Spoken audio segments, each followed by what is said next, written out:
সূর্য যখন পশ্চিম দিক থেকে উদিত হবে তখন থেকে আর তওবা কবুল করা হবে না, তওবা গ্রহণযোগ্য হবে না।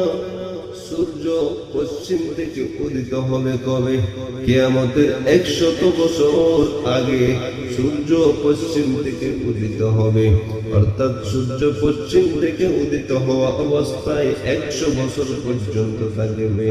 এরপরে আল্লাহ তাআলা দুনিয়াকে ধ্বংস করে দিবেন, পৃথিবীকে ধ্বংস করে দিবেন। এজন্য যখন সূর্য পশ্চিম থেকে উদিত হবে তখন মানুষ নিশ্চয় তার শহীদ জানতে পারবে যে কিয়ামত অবশ্যই হবে। সূর্য পশ্চিম থেকে উদিত হওয়া এটাও একটি কিয়ামতের আলামত। সেজন্য যখন কিয়ামতের আলামত মানুষ চোখে দেখতে পাবে তখন আর তওবা কবুল করা হবে না।